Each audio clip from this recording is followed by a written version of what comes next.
everybody. Good afternoon. Neera, I just want to say thank you. Thank you not just for the introduction, but also for your remarkable leadership and just for the leadership for Center for American Progress. That it's not just that ideas matter, but you all continue to show the results matter. And so I am deeply humbled and honored to be able to be here and to spend a little bit of time talking about something that is fundamental to our sense of belonging and to our sense of community, and that is the issue of public service and public safety. That I learned in this role that when my phone rings in the middle of the night, I'm never about to get good news. That no one ever calls me at 3 a.m. and says, "Hey, Gov, I got great news for you."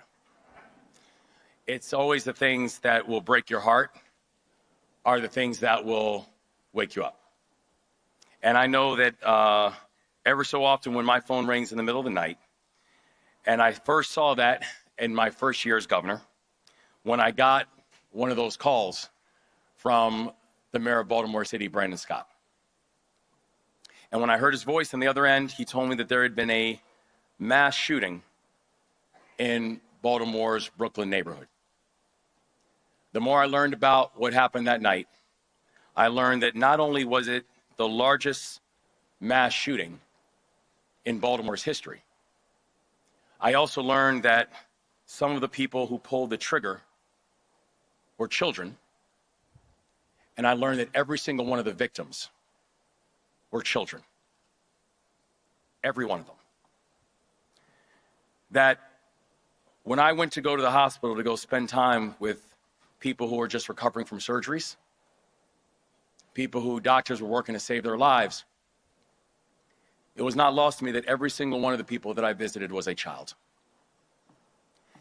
And the thing that most got me also was not just the heartbreak of that moment, but was also the days and the months that followed that I realized that there was a much bigger tragedy that we could not ignore. The bigger tragedy that we couldn't ignore was this, that in that area, in Baltimore, in Brooklyn, about 1 in 2 children are growing up in poverty. 1 in 2. And that we'd seen similar numbers in Brooklyn for well over a decade. And the people in Brooklyn knew it. That this was an area that was left behind.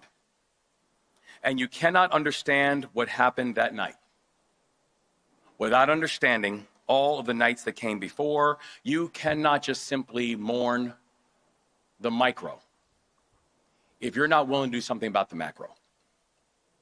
And for me, this issue was and continues to be deeply personal because I grew up in a community that was over-policed. That I felt handcuffs on my wrists by the time I was 11 years old. That I lived in a community where we were both scared of the kids with the guns and scared of the police officers with the badge. That the pitch of a police siren had a different tone depending on what neighborhood that you called home. And that people should not have to choose between feeling safe in their skin or feeling safe in their communities. That's not how things should work. And so when I took office in 2023, we made a pledge that this was something that we were going to focus in on every single day. Because if people do not feel safe, they will not come. And if people do not feel safe, they will not stay. And so, as Neera mentioned, that Maryland was suffering from an absolute crisis of violence. But even more dangerous than that crisis of violence, what we saw was that there was a crisis of apathy towards the violence. That the pain that people in Maryland were feeling was no longer a piercing pain. It was now a chronic one. One that people just became accustomed to. That Baltimore was averaging almost a murder a day, that Maryland families did not feel safe, and that people were then being asked to choose between who you support to make sure that our communities were safe. Do you support law enforcement or do you support building stronger communities? People were forcing us to pick a side. And I realized, and I still believe, and I want to be very clear, that oftentimes the ones who are telling us to pick a side on public safety are ones who actually have no desire of actually addressing public safety. That too often it's people who have no interest in strengthening public safety, that too often it's the ones who do not live in the communities who are telling the communities to pick a side, that too often that it's people who think this is an ideology or some kind of academic exercise. Do you know who does not ask you to choose a side? The people that this is their everyday reality. The people who actually live in the communities. So I'm clear, I do not take my talking points when it comes to public safety from a political party or from someone who wants to do an academic exercises about it. And in the wake of Brooklyn, the state of Maryland decided that we would take a different type of approach. In the wake of Brooklyn, the state of Maryland decided that we would take an all-of-the-above approach when it came to public safety, and that all-of-the-above approach would rest on 3 commitments. The first commitment was accountability.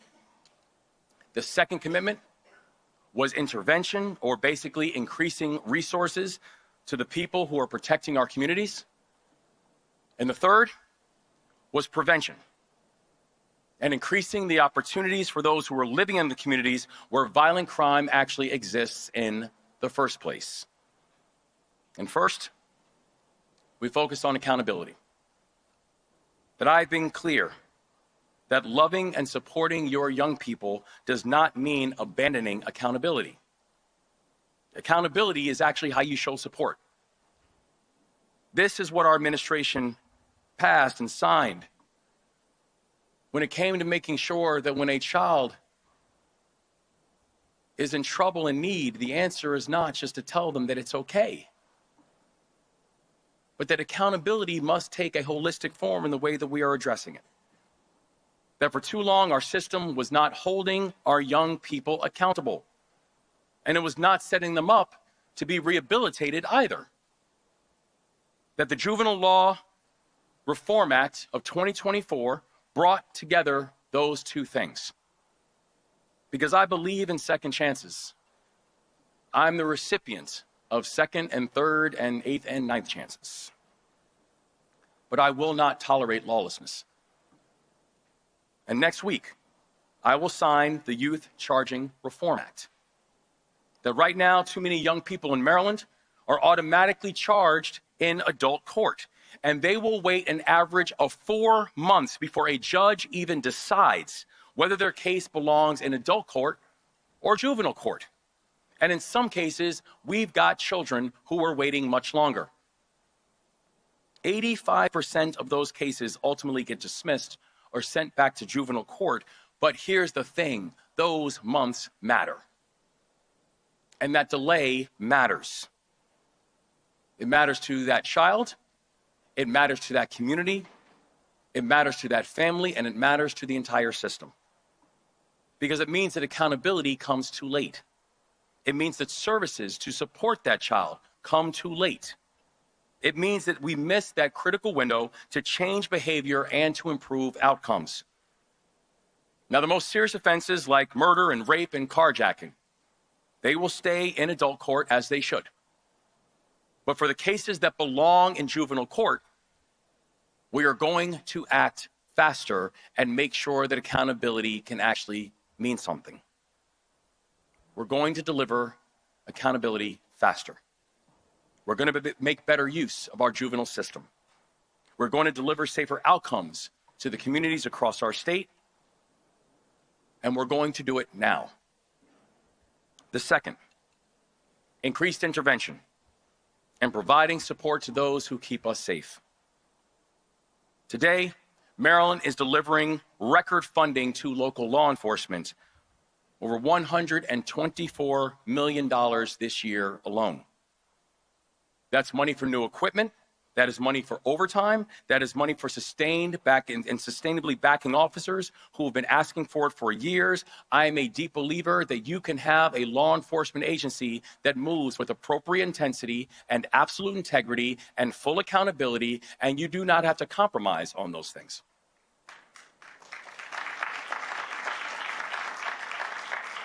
And that's money that's matched by the oversight and accountability that makes sure that every dollar is delivering what it says it's going to deliver. And our law enforcement professionals will be expected to follow the highest of standards. We made a landmark investment in the Baltimore State's Attorney's Office. We backed their work of prosecuting violent crime.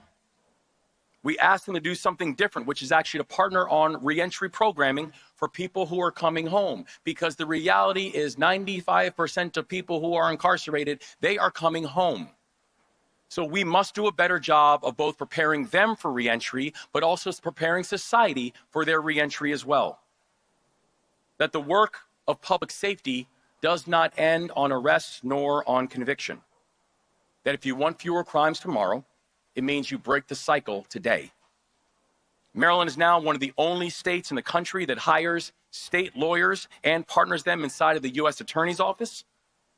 They work shoulder to shoulder with federal prosecutors to ensure that violent criminals are held accountable. And to connect federal and state and local law enforcement in real time, we have built out the Maryland Criminal Intelligence Network. Since its inception, it has disrupted more than 3,900 criminal organizations. It has removed more than 4,800 illegal firearms from our streets. It has seized nearly $80 million in drugs, in cash, and other assets. It's done what it's intended to do. Where just a few weeks ago, I stood with the sheriffs of Worcester and Wicomico County. And for those who don't know Maryland, Worcester and Wicomico County aren't necessarily Democratic areas. These are two rural counties in reliably Republican areas of our state. These are both counties that I lost by thousands of votes. But public safety doesn't care about politics. It cares about results. And after a years-long investigation, we dismantled a drug trafficking organization pushing narcotics across the Eastern Shore and Baltimore and Pennsylvania and Virginia and Delaware. We brought together 13 federal, state, and local agencies. We delivered more than 80 search warrants. We seized more than 42 kilograms of cocaine, one of the largest seizures in the history of Wicomico County. And we worked together to make sure we didn't just get the job done, but we sent a message that if we said it, we meant it.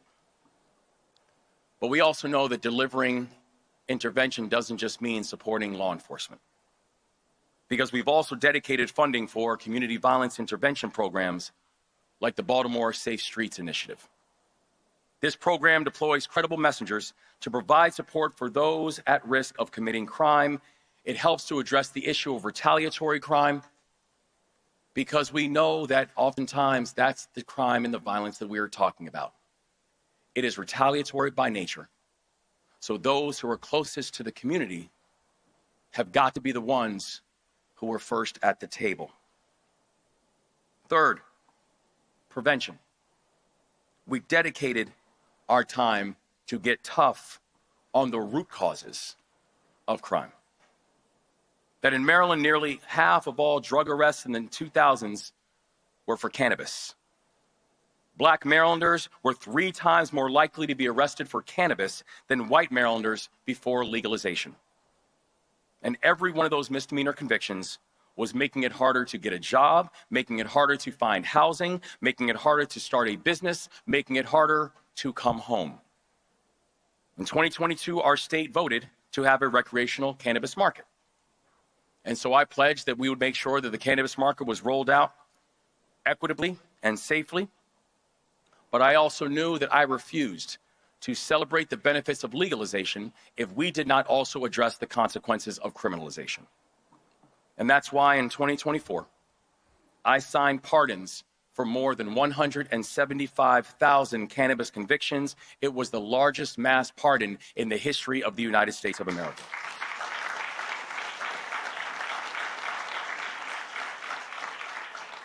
Because you cannot reduce violent crime if you're not addressing the conditions in the communities where the violence actually exists.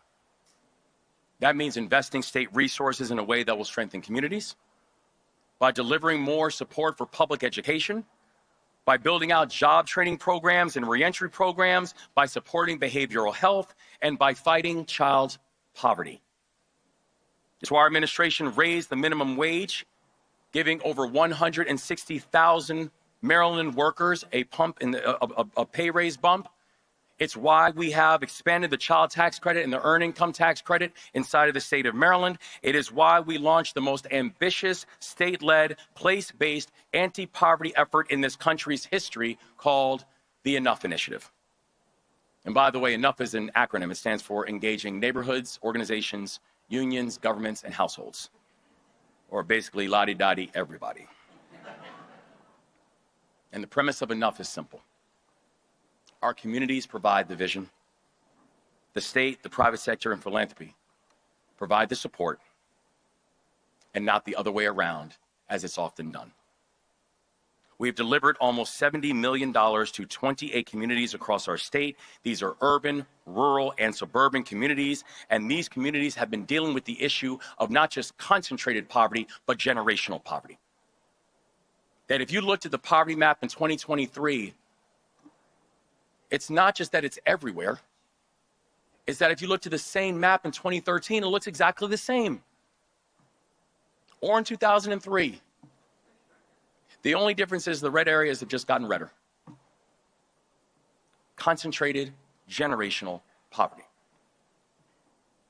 These areas and communities are now developing their own plans to address poverty in their own communities. Every dollar that the state has put in through Enough, philanthropy, and state agencies have put in 3 more.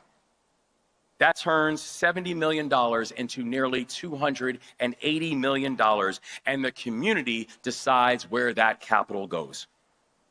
If you look at McElderry Park on the east side of Baltimore, a community organization called Tendia Family used their Enough grant to launch a program called the Drug Free Down the Hill. It's a neighborhood patrol, but not like one that you probably have heard about. They actually actively find people who are struggling with addiction. They connect them with recovery and job training and housing. They offer free haircuts and food and clothing. They provide mental health supports. They came up with the idea, not the state. Earlier, I talked about how we strengthen coordination amongst law enforcement to go after people who hurt our community. But we also strengthen coordination between those who are working to help our communities too. That public safety requires violence prevention, direct violence intervention, and maintaining accountability. And that's why we created a program called the Thrive Academy that focuses on youth that have the highest probability of either being the victim or the perpetrator of gun violence. The youth who are going through the most challenges, and now we have seen that 9 out of 10 participants have not had a gun-related offense post-enrollment. And for the first time ever, Maryland's Department of Public Safety, Human Services, and Juvenile Services are working together to integrate violence prevention. That's more than 2,000 families concentrated in 14 zip codes across our state that are receiving supports. Communities in Hagerstown in Western Maryland, Salisbury in the Eastern Shore, East Baltimore, Capitol Heights, District Heights, and Prince George's County. That regardless of your background, we are going to focus on your future. That no matter the obstacles you might have faced, we're going to provide supports and family navigators through our Safer, Stronger Together initiative that's going to focus on your opportunities. That we made sure that high schools are not being evaluated exclusively on their 4-year college acceptance rate, because that is an input, but it is not a key performance indicator. That every single child, whether you head to a 4-year college or not, needs to find a pathway to work and wages and wealth. That I can say that I'm very proud. I believe I'm one of the only governors in this country that graduated from a 2-year college. That I joined the Army when I was 17 years old. I did not have a traditional background, and things worked out just fine.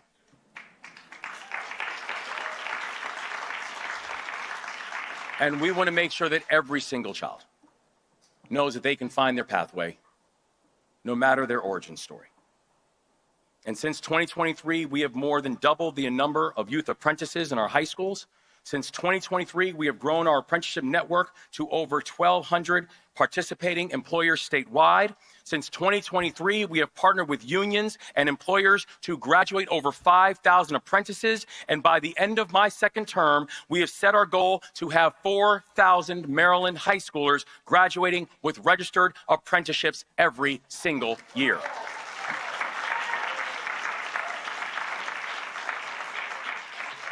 The reason I bring that up is this, as I'm coming to a close. It's not just what we did. It's that results actually matter too.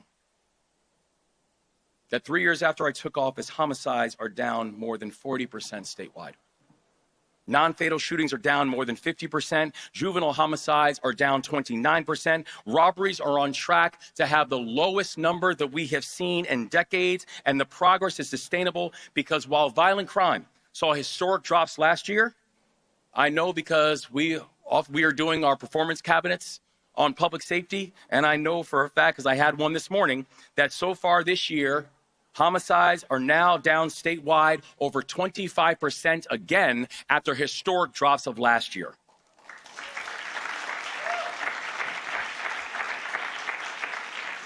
Now, I know that the President of the United States likes to call Baltimore City a hellhole.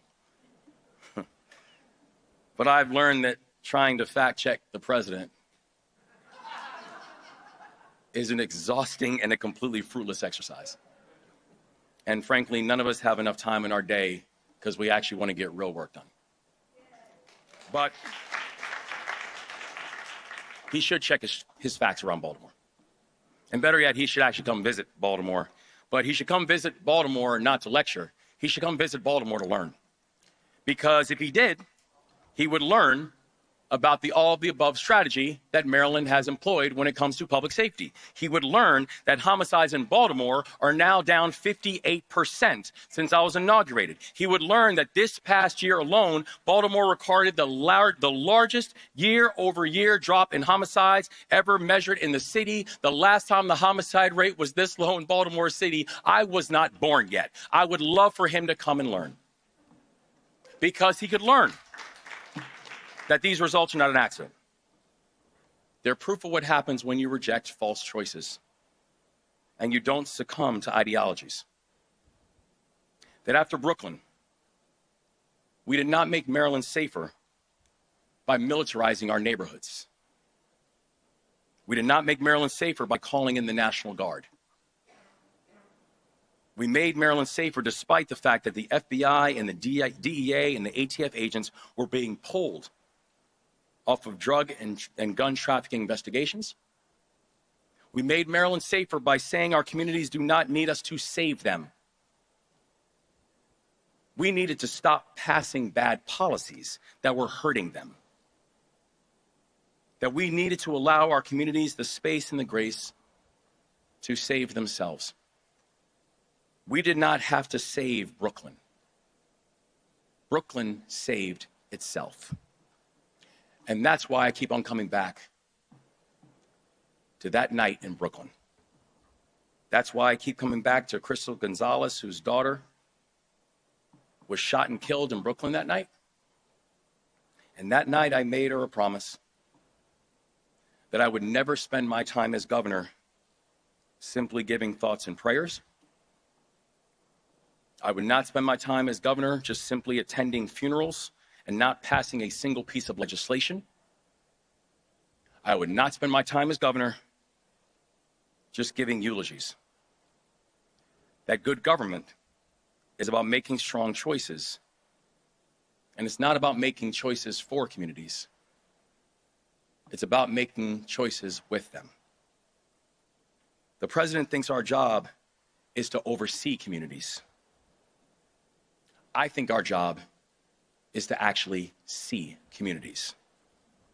Our job is to leave no one behind. So God bless you guys. Thank you so much.